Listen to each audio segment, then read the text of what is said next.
Hey folks, Fernando doing another video for the Modern Survivalist, and in this case I'm going to be talking about what is it that you should be doing if you get shot. I have people asking me these sort of questions in Instagram. By the way, it's Fairfile308 if you want to follow me there. And if you're interested in this kind of content, there's also my books, Street Survival Skills and the Modern Survival Manual. It's a fair enough question, man. We talk about firearms, self-defense. What happens if you actually get shot?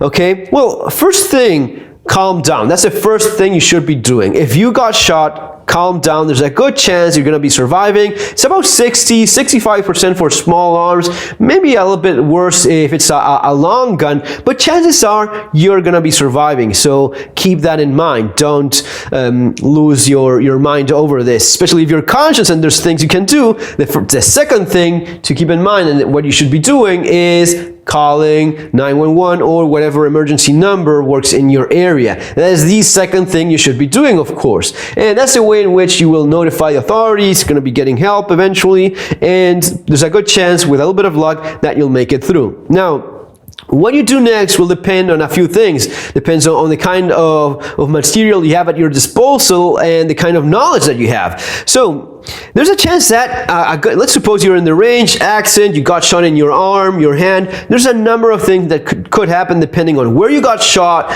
what caliber, what round is it that impacted you, how lucky you were. If you get shot in a finger with a 12-gauge shotgun, you may end up losing this finger entirely. Are you going to be bleeding to death? Oh, man, no, chances are not. Chances are that a little bit of direct pressure is going to be enough to stop that bleeding, and it's going to be sucking, but you're going to be making it through.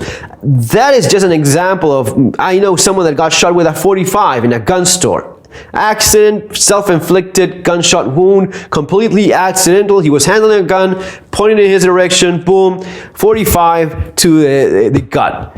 He just sat down, called an ambulance, and that was basically it. So if you have a little bit of knowledge on what is it that you could do, chances are that if you're conscious and you haven't received a gunshot directly to the head and you're just unconscious in the floor or dead already, maybe just a little bit of good old direct pressure in that wound until help arrives. That's it. There's a good chance that's what you're going to be doing. And if you have dressings, first aid kit, if you have an emergency gauze or combat gauze, even better. But that's likely your first step, direct pressure in that wound. All right, it's going to be depending on where you got hit as well. If it's going to be your arms or legs. Now, if that's not the case and you got shot in your arms or legs and you're bleeding a whole lot, then there's a chance that, and again, I have to insist on direct pressure. People quickly jump to what you're probably looking at right now, and it's not all about tourniquets. It's really not. These are lifesavers, no doubt whatsoever, but there's a good chance that direct pressure is going to be enough to stop that bleeding,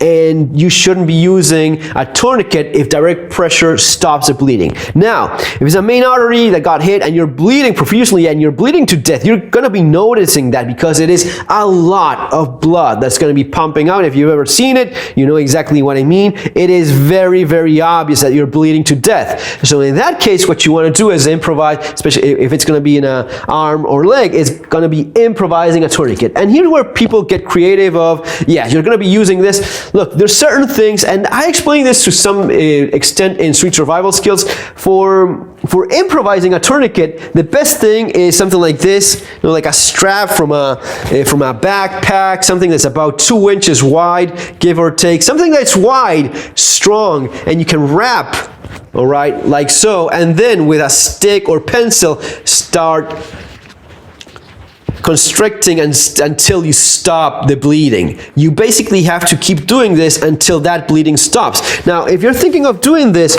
with, say, 550 cord, this is just too thin, and you're going to be creating maybe a wound. You're going to be injuring that person more, maybe tearing the skin. There's different techniques, and there's different tourniquets. Some of them a little bit more new techniques than others. There's a gadget I've seen that's basically using like a and it's just about wrapping very quickly several times until you build up that pressure and the bleeding stops. That is something that could work. I feel it right now. The beauty about this is that a lot of these things you can actually test. For example, I can test right now if I'm stopping the blood flow to my hand. I'm not going to be feeling the pulse. That means that the blood flow has stopped, and if I keep doing this, I have an effective tourniquet right now. Yes, of course, I cannot leave like this for a very long time, but I effectively stopped the blood flow. Now, that's not the best way to go about it. Would be going with the strap, or even better, going with an actual tourniquet. Now, the way in which this is a basic cat tourniquet, you find these pretty much everywhere. They're not really that expensive. And again, you can actually try these out to see if it's working. One of the things to keep in mind, they often come up wrapped in a way that's not all that practical.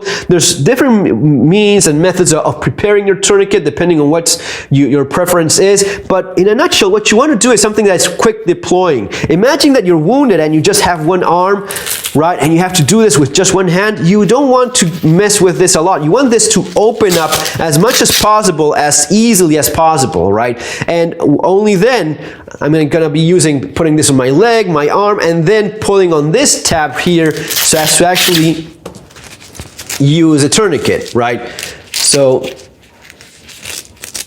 I set it up, and once I have it set up, I start twisting and twisting, and I keep twisting and I keep twisting. It's gonna be hurting, but it's only then when you feel that the pulse is no longer there, or if this is actually used when there's an amputation or a bleeding. Only when I see that the bleeding stops do I stop twisting, and then I engage it like so, and that's it. And yes, now I can use this thingy here, the strap here, and here it says time. The idea is to write the time because a tourniquet cannot be left in place indefinitely. You have a certain amount of time until that limb basically dies because of lack of blood flow. That's one of the criticisms, and you still come across people that say, oh, you should never use a tourniquet because your limb dies and such. Look, you have several minutes, maybe you have an hour or so until that actually happens, and if the choice is that or bleeding to death, I'd rather lose an arm or leg than just dying. And besides, being completely honest, chances are that in a few minutes you will be receiving first aid. An ambulance will be arriving in short notice. So you're not likely to be left with this for a very extended period of time, unless you're very unfortunate, very unlucky.